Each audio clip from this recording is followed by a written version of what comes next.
Welcome to my vlog. Hi guys! So for today's video, samahan niyo naman ako ngayong umaga. O diba ayan, kausap ko nga ang aking pinsan, best friend, cousin, kamag-anak, kadugo, charis. So ayan, tamang chikahan lang kami dalawa. Ayan, huwag mo akong sanayin like gan tumatawag sa akin umaga at gabi, charis. Kala ko jowa. So ayan, tamang chikahan nga lang kami, tamang chismisan lang kami sa mga buhay-buhay namin. At hindi namin pinapalaman ng buhay ng iba. Talaga. So ayan ang aking pinsan na nung bata pa lang kami, lagi na kami magkasama, magkaaway, magkalaro. Ayun, alam po yung mga memories talaga na kailangan mong balik-balikan na lang. At kasi gawa na hindi na pwedeng balikan kasi nga gawa ng busy na kami sa buhay namin. Busy na rin siya, busy na rin ako. Siya ay nasa work na, ayan. O diba, at ako ay nasa bahay lang tambay. Ang sipag ng pinsan ko yan, pinsan ko yan. At proud ako dyan kasi gawa ng bata pa lang siya, marunong na siya magbanat ng buto. Ay, ang tawa naman. I'm so proud of you, Charis. So, ayun nga, gumagawa siya ng ulam nila, nasa trabaho siya. At habang wala daw yung alaga niya ay nasa nanay nung bata at nagchichikahan din doon sa kapitbahay ay tamang luto naman siya ng ulam nila for the dinner. Ay, dinner ba? Tama ba? Hindi. Hanggang dinner pala. Bulungot eh. So, ayan, nagluluto lang siya ng munggo, o diba? Tapos tinatanong niya ako kumakain ako ng munggo. Oo naman. Depende. Charis. Tapos, ayan, nag-uumagahan na nga ako niya. Umagahan ko lang dyan ay pansit canton na may kape, na may yung ginawa kong salad na pipino. Ayan, kumakain ako. Tapos habang nagchichikan kami sa buhay namin, hindi namin kasama yung isa namin kaibigan na masyadong busy sa buhay niya at lagi may dahilan pagsasabi namin sumali siya sa ginawang GC na tatawag doon na mag-usap kami tatlo. Diyos me, napaka-busy ng tao yun. Nanonood ka man ngayon, Diyos me, yun naman. Intindihin mo naman kami, tatlo na nga lang tayo magkakaibigan, ganyan ka pa. O, diba, Charis? Tapos, ayan, ang dami namin na pag-usapan, ganyan kami dalawa tuwing tatawag yun sa akin. Nagchichikahan kami, wala lang, trip lang namin kasi namiss namin ng isa't isa at ilang buwan din kami nagkatampuhan yan at ilang buwan din kami nagpapansin. A few moments later. At ayan nga, natapos na ngayon pag-uusap namin at umakat na nga ako dito sa taas para makapaglinis na rin ng kwarto kasi nga masyadong makalat gawa ng araw-araw namang makalat ng kwarto, wala namang bago dyan. Tapos naglinis lang ako ng kaunti, ayan, nilipit ko lang yung mga ilang kalat, nagwalis lang ako dito sa may sahig, pero yung iba hindi naman masyadong makalat kasi gawa ng anong oras na din nabatin yung aking jowa kagabi kaya hindi siya masyadong nagkalat for today's video. At ang aking alagang aso ay nanggising na naman, ang gulo na naman. Diyos me, talagang mortal nakaaway ko silang dalawa ng kanyang ama. At ayan, tamang linis na lang ako sa sobrang visit ko kasi hindi pa naman dapat ako babangon pero no choice. At ayan, tamang walis lang at ligpit ng higa. Later, Diyos me, ayan, minalis ko na rin dito sa may gawa ng medyo maaligasgas na naman ang sahig. Diyos me, napakalikabok dito araw-araw. Wala naman kami sa tabi ng kalsada pero ang alikabok. At ayan, ligpit ko nga lang yung higaan. Tapos ayusin ko lang tong kama na yun. Yung cover na gusto na talaga yung umalis. Tapos ayan, nais ko lang tong iba, yung hanger na nakakalat gawa ng jowa ko. Diyos me, talaga yung tao. Tapos tulog ulit ako kasi inaantok pa talaga ako.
A few moments later.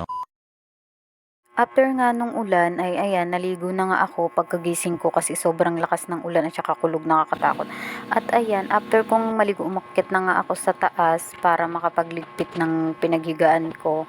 At ayan, bubuksan ko lang tong kortina for today's video. At ayan, yung kumot at ayun lang, maglilinis lang ako dyan ng mga ilang perasong kalat. Tapos skincare na rin muna ako kasi gawa nga ng tagyawat ko. Diyos mio, napakalaki ng tagyawat ko. Ba't ganun? Diyos mio naman. Kasi nga, unang oras na ako natutulog. Pag hawak ko talaga yung cellphone, hindi ako inaantok. Ewan ko ba't ganun, hindi ako inaantok sa gabi, sa tanghali at umaga ako inaantok. Diyos mio naman.